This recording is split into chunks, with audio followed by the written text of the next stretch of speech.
When archaeologists go looking for artifacts, they usually have a pretty good idea of what they're going to discover. They do their research before they start digging, so they know what they ought to find. Sometimes, though, they come across the unexpected. They make discoveries that challenge their perceptions, and they learn more about the past in the process. Share in that learning by watching this video. Archaeological discoveries are common in Egypt, and Cairo in particular. That being said, the majority of significant discoveries are made in or around ancient temples or well-established areas of archaeological interest. The discovery that was made in March 2017 didn't fit that pattern. It's an enormous 3,000-year-old statue, and it was found right in the middle of one of the city's poorest urban areas. The 26-foot-tall statue, which is broken into several pieces, has sat out the centuries submerged in groundwater in an area that's now full of derelict housing. Sadly, the statue has been badly damaged over the years, but experts believe that it's most likely to be a depiction of Ramses II and would have been sculpted during his reign as pharaoh. He's looked upon as one of Egypt's all-time great leaders and was revered as a living god in his lifetime, which probably explains why this vast tribute to him was carved out of quartzite. The statue is now being delicately restored and will eventually be placed outside the entrance of the Grand Egyptian Museum. Humans have enjoyed playing sports since the dawn of time, and they've enjoyed ball sports ever since someone figured out how to make balls. That point was illustrated in June 2017 when archaeologists in Mexico discovered the remains of an ancient Aztec ball court hidden beneath the streets of Mexico City. The ball court is part of a temple, which implies that the sport had either a ceremonial or spiritual context for the people who played it. It's thought that the old temple had managed to evade detection for centuries because of its unlikely location under a typical Mexico City side street, not far from Zocalo Plaza.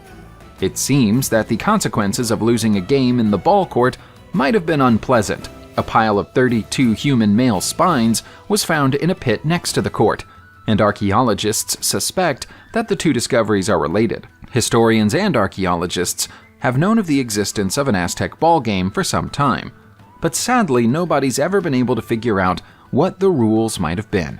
We might be looking at the origins of basketball, in which case we are glad the consequences for losing aren't as harsh as they used to be. Cutting off body parts and putting them on display was an everyday event for the Aztecs. In August 2015, archaeologists excitedly reported the discovery of what's been described as a trophy rack of human skulls elsewhere in Mexico City. The find, which was unearthed at the Templo Mayor archaeological site, is a zompantli, a collection of skulls spiked on a pole like beads on a thread, and then suspended between vertical posts. The purpose of zompantli was to terrify anyone who cared to challenge the might of the Aztecs, and we suspect that they worked. This zompantli is different from most examples though, because it's arranged in a semicircle, with all the skulls facing inward toward a central point. Archaeologists have no idea what might have been positioned at the center, as they haven't come across this design before. The team responsible for the discovery says it might be more accurate to call this a head rack rather than a skull rack, because skin fragments found on the pole suggests that the heads were fresh when they were spiked. It must have been a truly grisly sight. The Terracotta Army is one of the greatest archaeological discoveries in Chinese history, and a source of great national pride for the Chinese. The country's official history says that they were made for the tomb of Qin Shi Huang, the legendary first emperor of China 2,200 years ago. That might still be true, but their origins might not be strictly Chinese. The statues are unlike anything else ever discovered in China, a fact that's made archaeologists and historians question where the idea came from. A possible answer to that question emerged in October 2016, when skeletons from roughly the same era were unearthed at a nearby burial site. Skeletons that had European DNA. Historians and scientists are warming up to the idea that these are the remains of ancient Greek travelers who arrived in China from Hellenized regions of Western Asia 1,500 years before Marco Polo's famous journey. This proves that China was in contact with the West long before the Silk Road opened, and that Qin Shi Huang or his followers may have had Greek artisans to call upon when it came to designing the 38-square-mile tomb complex. Many of the world's modern cities are built according to grid designs. Thousands of years of building cities and settlements have taught us that this is the most efficient way to plan and design a large-scale settlement. Might the Mayans have reached that conclusion long before the rest of the world? It certainly appears so based on this May 2015 discovery. It's an old-world metropolis that's still in the process of being fully excavated in Petén, Guatemala. Archaeologists say that it's around 2,500 years old. Many Mayan cities were built during the same era, but this is the only one that was made according to this design. Or at least it's the only one that's been discovered so far. It's possible that the Mayan ruler who chose this design was inspired by Teotihuacan, which also has a grid design, but wasn't built by the Mayans.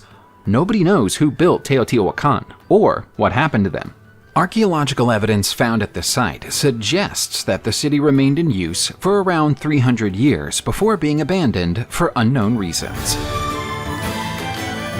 In 1971, paleontologists in Mongolia came across the remains of 2 dinosaurs who passed away during a bad day that got worse. The fossilized skeletons, which were found in the Gobi Desert, are the remains of a protoceratops and a velociraptor who got into a fight with each other 74 million years ago. Neither of them won the fight. Before their battle came to an end, both of them were buried by a sudden and unexpected landslide in which they perished together, locked into their fighting stances for the rest of time. It looks like the velociraptor had the upper hand when the landslide struck the pair.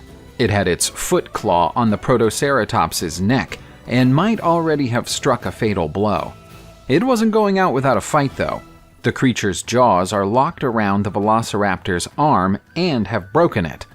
The landslide must have moved extremely quickly for it to have trapped both dinosaurs without alerting them or giving them a chance to move before it engulfed them. It was most likely a large sand dune that had been distributed by heavy rain and then collapsed, flowing over the fighting dinos like a tidal wave.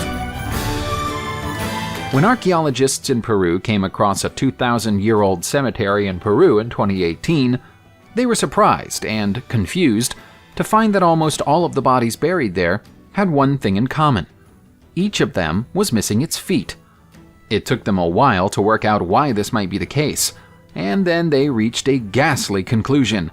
The bones of the feet had been cut away from the dead to make jewelry for the living. The shocking discovery was made at the El Chorro complex, which is in Peru's Pomalca district. The people buried there come from the Moca and Lambayeque cultures, who lived in the country before the Spanish arrived. 60 large funerary urns were discovered in the same place, but when they were opened, they were found to contain the remains of guinea pigs and alpacas. It seems that animals were buried with more respect and care than humans. As ghoulish as this practice might seem to our modern sensibilities, it was intended to be a form of respect. The foot bones were kept by the friends and families of the deceased and worn as lockets. That makes it all the more poignant that many of the remains at the cemetery are those of children. It might take a bit of imagination to believe in this next discovery, but we know of plenty of people who do. In July 2016, NASA's Curiosity rover on Mars sent a series of photos back to Earth. Included in those photos was a strange, anomalous image. Conspiracy theorists and UFO enthusiasts insist that this picture shows us the skeleton of a long-dead alien creature. We can agree that the image looks a little like a humanoid skeleton when it's viewed from a certain angle. But is this just a case of people looking at the picture and seeing whatever they want to see? NASA says so, and so does almost every scientist or expert who's looked at these images. They point out that the scale of the pictures means that any creature with a skeleton of this size must have been improbably large, and also that most of the bone shapes can be interpreted as ridges on the end of rocks if we take into account the way that light and shadow falls on them. The scientific explanation will never satisfy the conspiracy theorists, but nor will the conspiracy theories ever appeal to those who believe in the science. What do you see when you look at these images? While the most common household pets of the 21st century include dogs and cats, monkeys were the animal companion of choice in ancient Egypt. When a beloved household pet monkey passed away, it caused great upset for their owners, and so they were buried with great love and ceremony. We can see this in action at the site of this 2,000-year-old pet cemetery, which was unearthed in the Egyptian port town of Berenice in August 2020. The monkeys buried here are rhesus macaques, which would have been imported from India and sold to Egyptian and Roman owners during the 1st century. All 16 of the primates have been posed for their burial as if they were sleeping children and then covered with woolen blankets. In a few cases, there are grave goods alongside them, including shells and amphoras. While historians have known for a long time that textiles, spices, and raw materials were traded between India and Egypt during the latter's Roman occupation, they had no idea that monkeys were traded as commodities during the same era, until the discovery of this cemetery. At least the animals appear to have been well cared for in both life and death. How significant can the discovery of a single tiny gold bead be from an archaeological perspective? Well, that depends on the bead. This one, discovered in late 2020 during the ongoing Temple Mount sifting project in Israel, is more than 3,000 years old and dates back to Jerusalem's first temple period. Aside from being a charming decorative object, the bead is significant because the gold used to make it is pure. Gold jewelry was a rarity during the first temple period because the substance generally wasn't refined and was usually mixed with silver when it was used to make jewelry. That contrasts with the situation in Egypt during the same era, where gold was connected to the Egyptian sun god because of its shine, and was, therefore, viewed almost as a magical substance. It's highly likely that this scrap of gold arrived in Israel from Egypt, and was worn as a symbol of status by whoever owned it. Given the location it was found at, this person was probably a high priest. The flower-like shape of the bead has been noted in other non-golden jewelry artifacts discovered in the country, but its significance is unknown. Even the most humble of artifacts can become fascinating when you hear the story about it. This Pueblo Indian blanket, made more than 800 years ago, once featured more than 11,000 turkey feathers, and experts believe the turkeys were still alive when their feathers were plucked. Having plucked the turkeys, they didn't go on to eat them. Instead, it appears that the Pueblo Indians sometimes kept turkeys for the bird's whole lifetime, and then buried them together in a ritual that we don't understand. Although it's impossible to imagine Thanksgiving or Christmas without turkey today, there was a time when humans didn't eat the birds at all. In fact, it's now thought that we only started eating them out of desperation in the late 12th century because of a deer shortage. Before that, they were treated as household guests. It probably took around 10 turkeys to make this blanket, but the feathers would have been plucked during molting periods, and so the process wouldn't have caused them any pain. The turkeys would then be kept, fed, and cared for until they grew more feathers, so more blankets could be made. They were once a source of heating and clothing, not food. Why would a practicing Jew have been wearing a seal ring bearing a depiction of the ancient Greek god Apollo 2,000 years ago? That's a question that archaeologists have been wrestling with ever since the ring was discovered close to the Western Wall in Jerusalem in November 2020. And they're still not sure they have an answer. The telltale sign that the ring belonged to a Jew is the fact that it's made from jasper stone, which is typical of Jewish ring making of its era. As the ring would have been used to stamp official documents, the ring's bearer must have indicated his or her belief in non-Jewish gods every time they used it. That seems almost nonsensical given the known punishments for apostasy, so it's forced historians to come up with a potential explanation. They now believe it might have been acceptable to wear trinkets from another religion so long as they're worn as expressions of what the deity in question stood for, rather than as an expression of belief in them. In the case of Apollo, those things would be success, positivity, and a long and healthy life. Here's hoping the ring's owner had one. Subscribe to the channel, turn on the notification bell, and enjoy watching new videos on my channel.